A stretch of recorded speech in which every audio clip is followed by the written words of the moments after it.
Yo, sin más, daría paso a la primera conferencia del profesor Michael Klein. Michael Klein es doctor en economía, es alemán, es profesor de la Johns Hopkins School for Advanced International Studies y por la Kennedy School de Harvard, además de la Frankfurt School of Finance and Management. Hasta el 2009, el profesor Klein fue vicepresidente de Desarrollo Financiero y Sector Privado en el Banco Mundial y economista jefe de la CFI de la Corporación Financiera Internacional. Durante su mandato, y por lo que es muy conocido, como decía ayer nuestro presidente, es por la creación de uno de sus babies, que fue el ranking Doing Business. El profesor Klein, al que pido, por favor, que ya nos acompañe, nos hablará sobre esta visión de la industria española y la competitividad de la industria en el mundo. Profesor Klein, cuando quieras. Muchísimas gracias.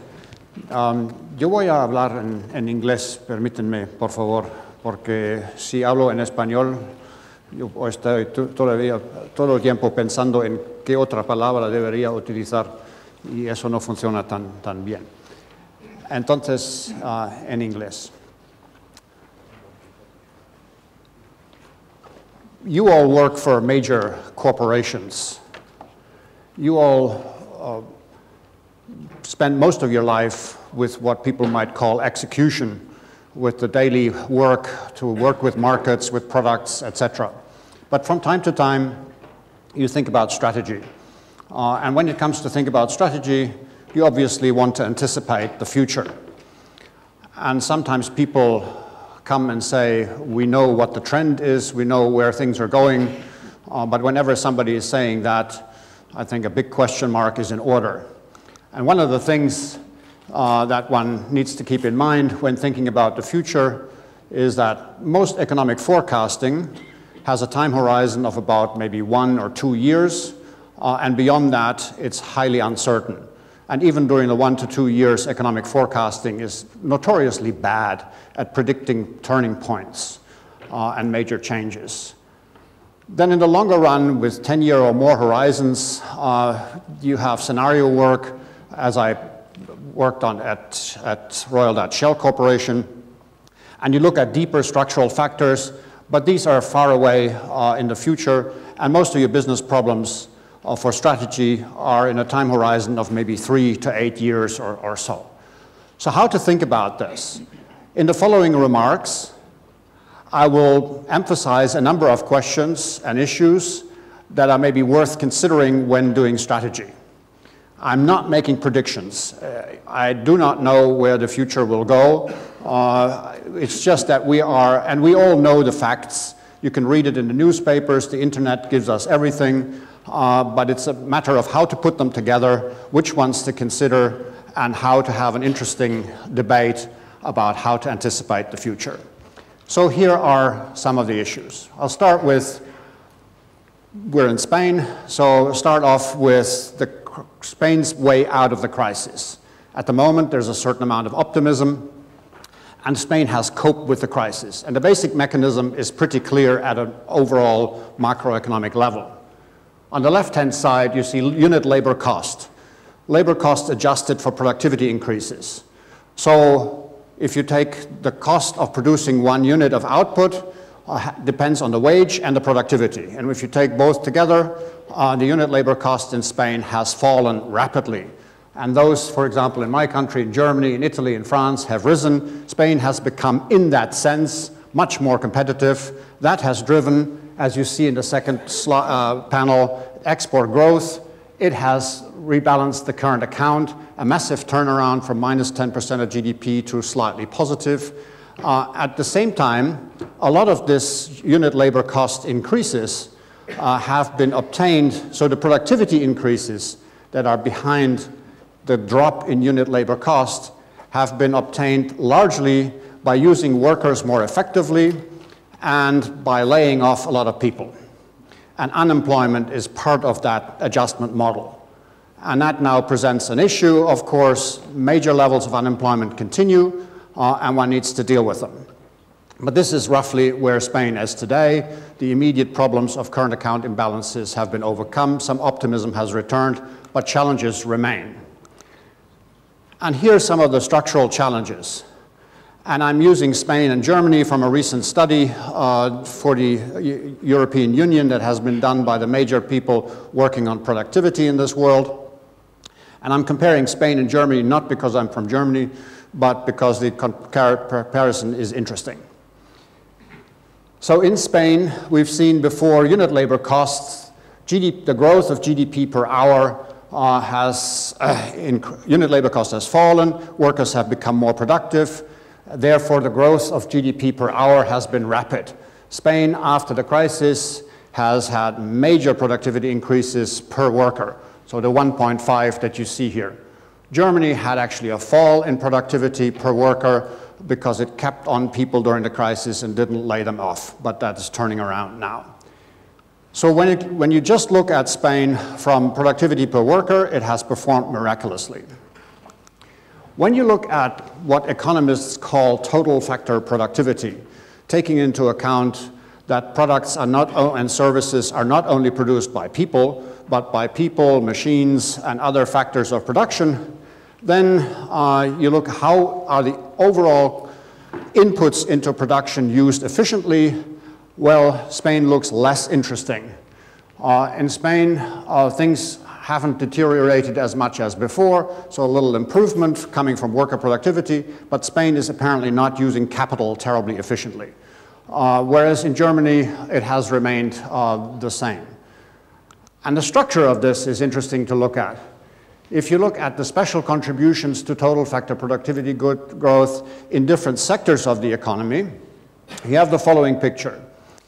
This is a way of splitting up the economy in three broad sectors. The goods production, which is what most of you are involved in this sense. Market services would be wholesale trading, distribution systems, retail trading, etc. And non-market services, including education, health, etc. Stuff that happens at this university, for example.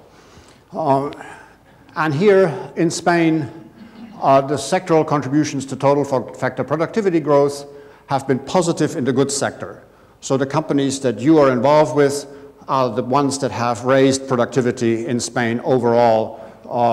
Market services have lost productivity, total factor productivity, and non-market services, unsurprisingly, even more so, although maybe there's some turnaround coming. And the structure of things in Germany is a little different.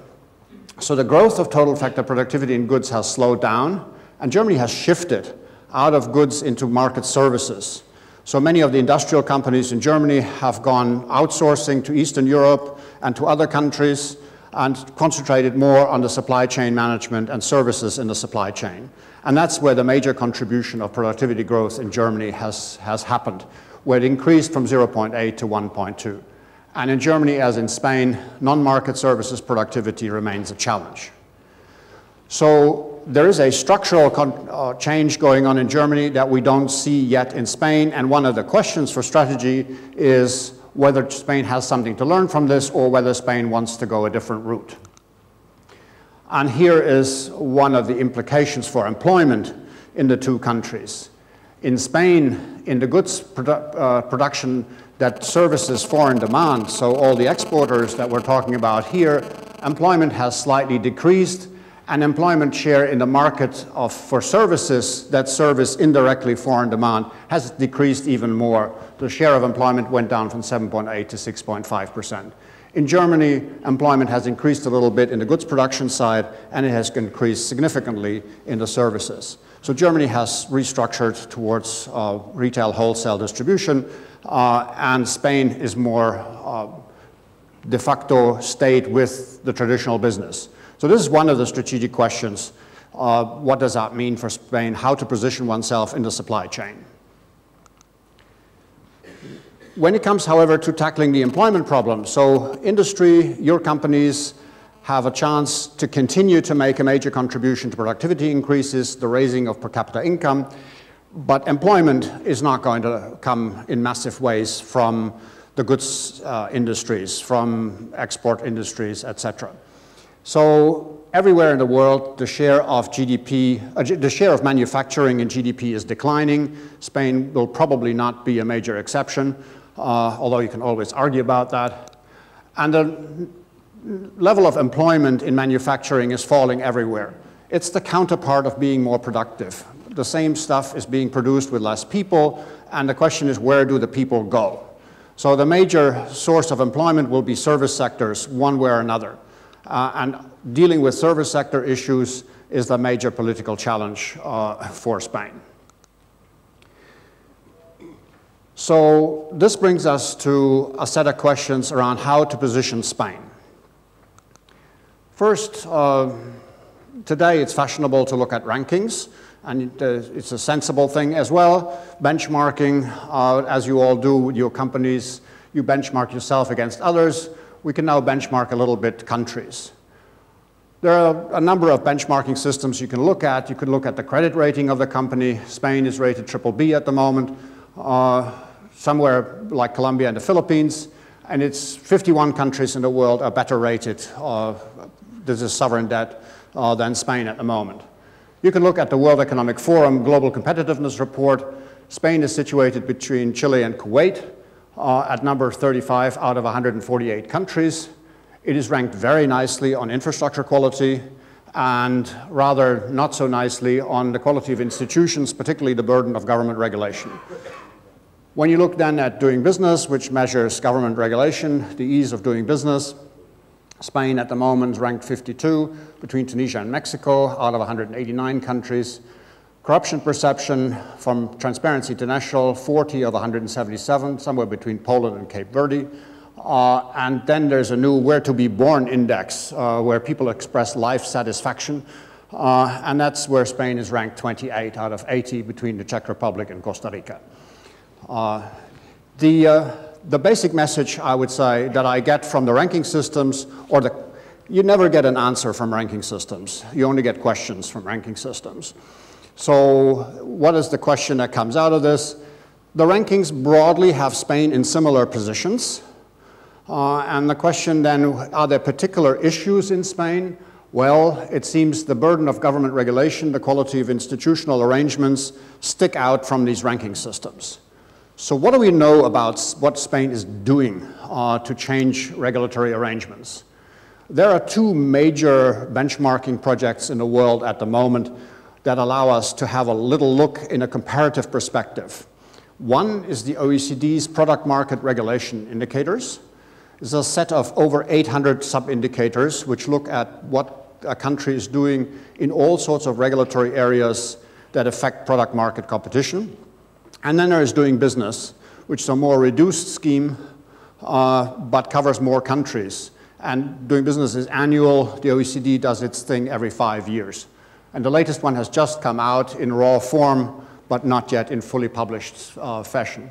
So I looked at the raw data, and what comes out from the OECD, that between 2008 and 2013, there were a few improvements in lowering administrative burden on starting firms and for licensing, a little bit of easing of state economic control, but not much, and generally very limited change, particularly no change in regulating the service sectors, the professions in particular, where Europe overall has fairly low productivity levels compared to the United States and world best practice.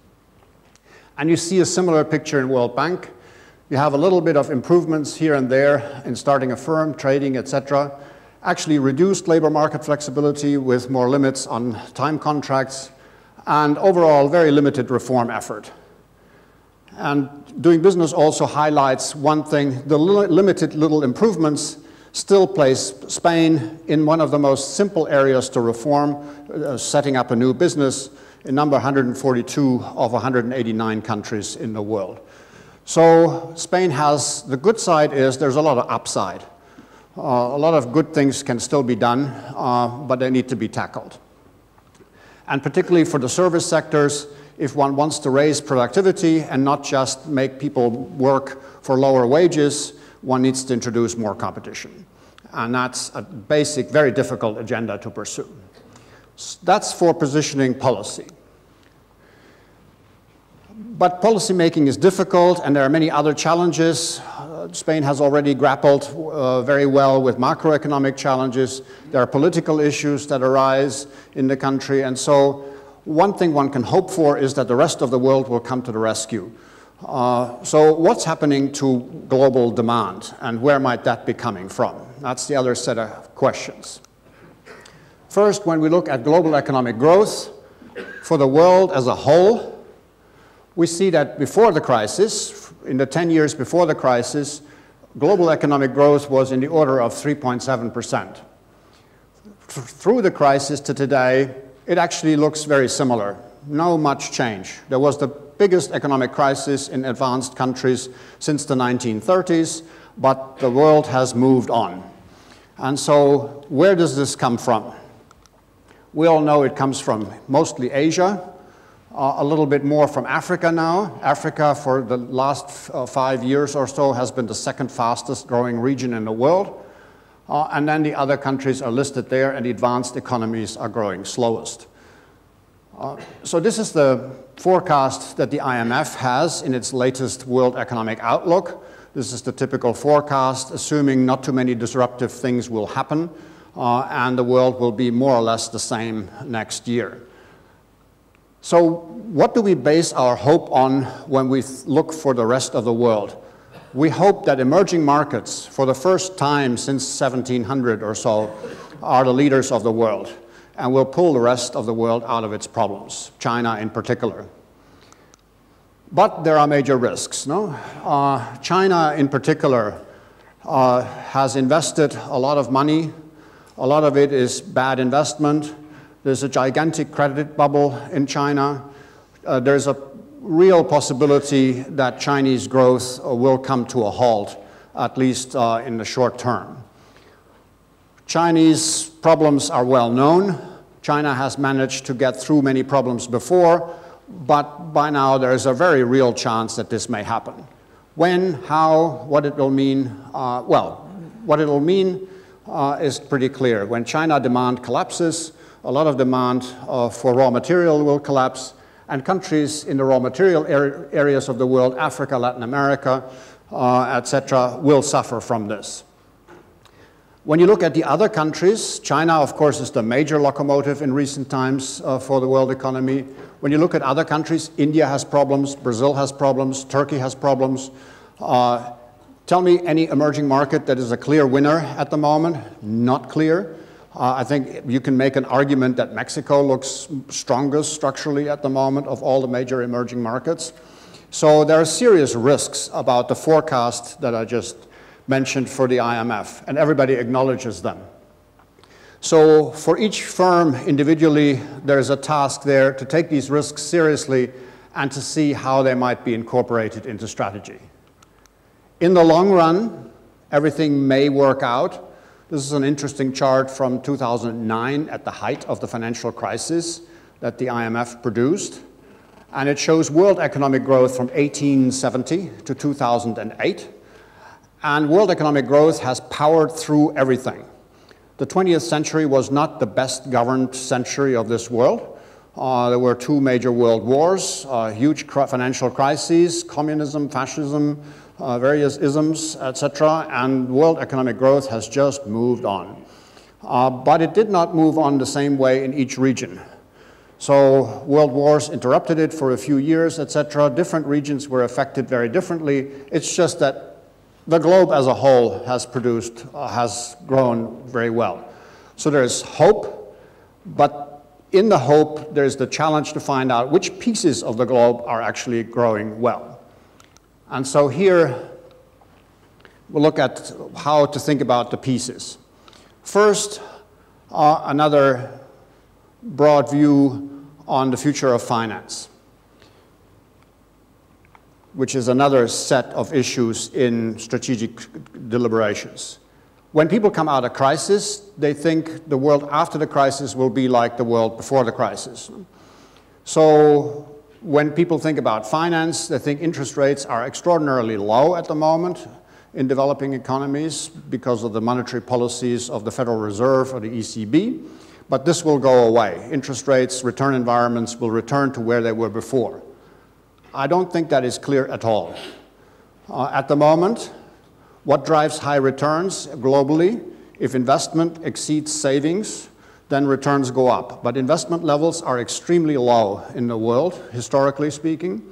And China accounts for much of this, and particularly if China remains weak or will become weak, then there is no reason to believe that overall return environments will come back to where they were before the crisis.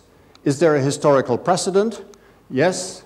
After the last depression, you had a period of roughly from 1940 to 1980, so a 40-year period with very low interest rates, very low returns. And then you had financial deregulation in the 1980s, and you had high returns. So you have relatively high returns that we are used to from before the crisis. So it is perfectly feasible, and there are nice solid historical precedents on long periods of low return environments, and we may face that again. So we have issues how to restructure industry. We have issues how to position countries. We have issues in figuring out where growth might be happening. And we have issues in what assumptions to make about the financing costs and the return expectations in the future. And the biggest issues, I would argue, that are coming at us are the following ones, which will change the global environment or may change the global environment in major ways. And they're all underway. First of all, nationalism seems to reassert itself. You all know this. Cross-border financial flows are much lower than they used to be. A lot of financial regulation introduces more of a home bias in financial markets. There are de facto more border controls on finance than there were before the crisis. There are more and more trade measures that impede trade beyond what could be explained by crisis factors, supporting national champions, supporting national industries.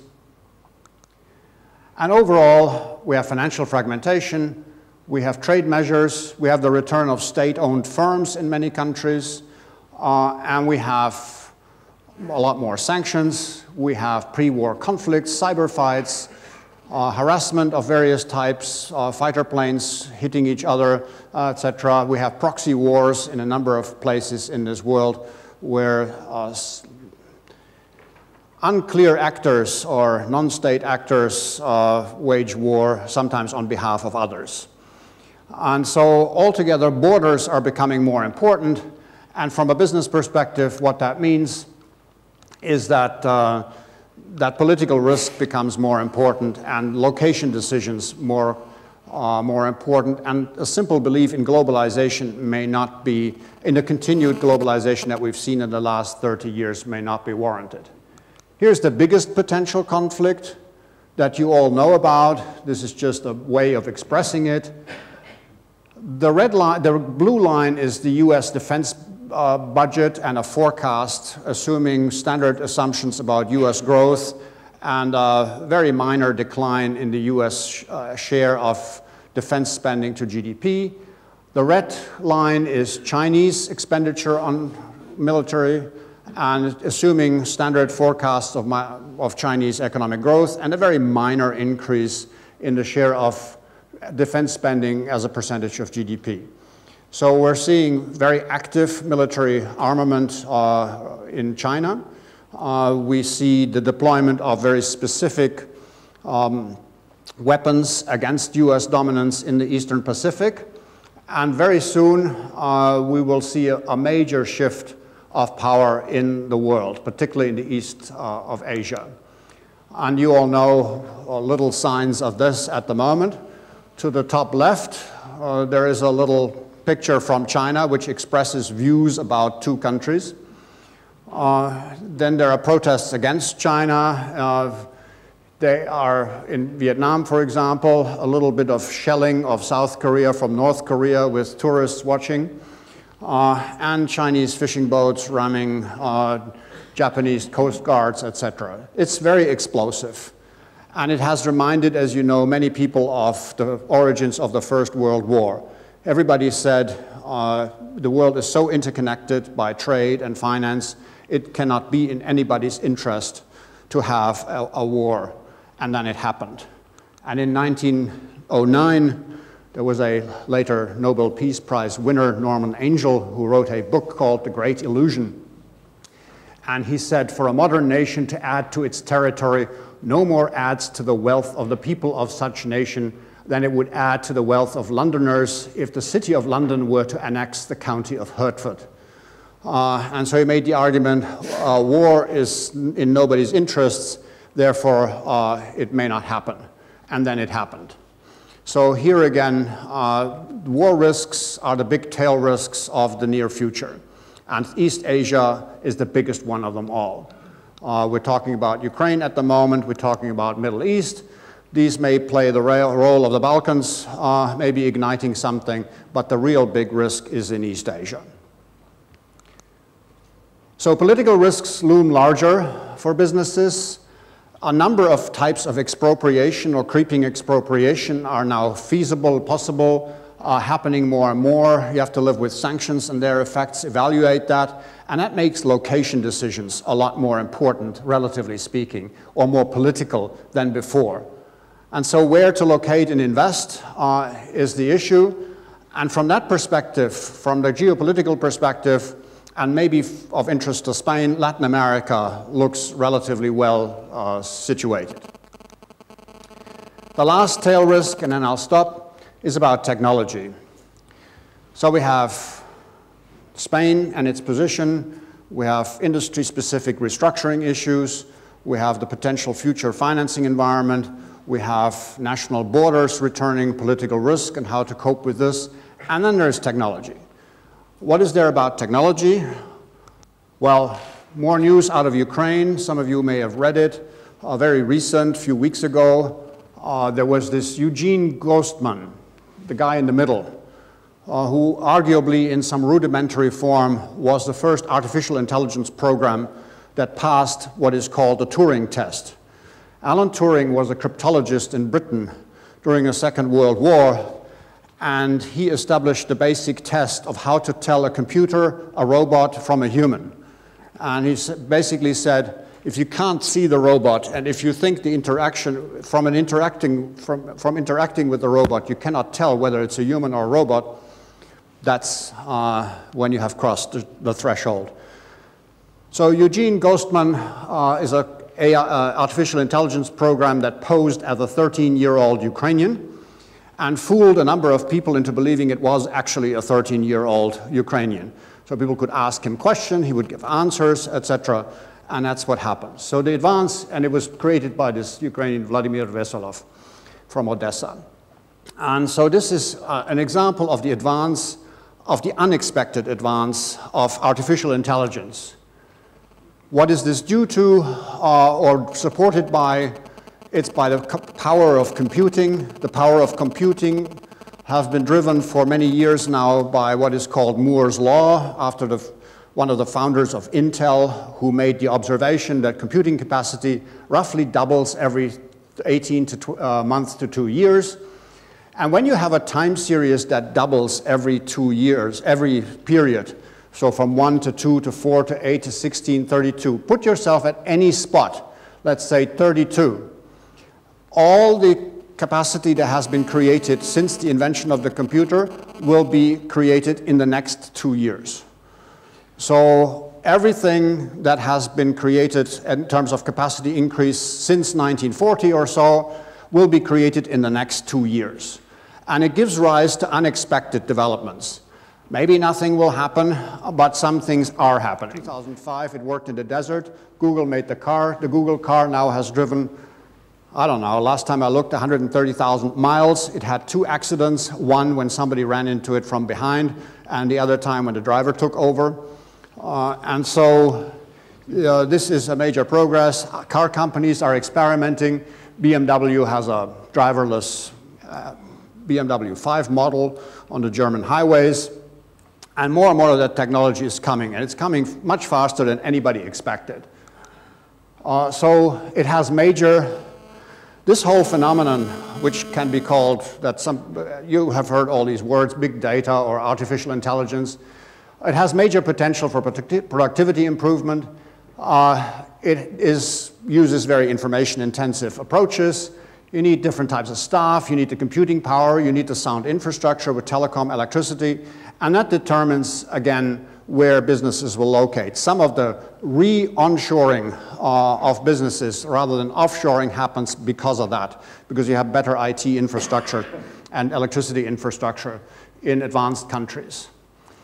And it will do things to the world of jobs that we don't understand yet.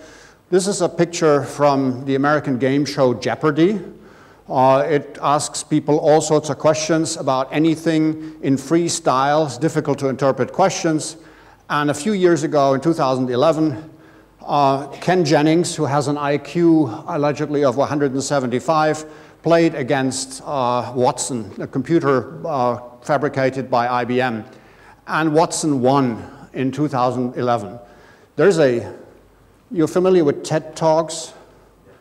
So if you go onto TED Talks and look for a talk by Ken Jennings, he explains to you what it feels like if you are an extremely smart human and a computer is better than you. So this kind of stuff is around the corner, and because in the next 2 years as much capacity will be created as before, if we are having a strategy horizon of, say, 5 to 8 years, we may have major events during the next few years. But these are all just individual questions that one needs to look at for each firm, for strategy. And overall, it remains what Kierkegaard said, life can only be understood backwards, but it has to be lived forwards. And nobody can help you but yourself in finding the answers to where you want to go. Thank you.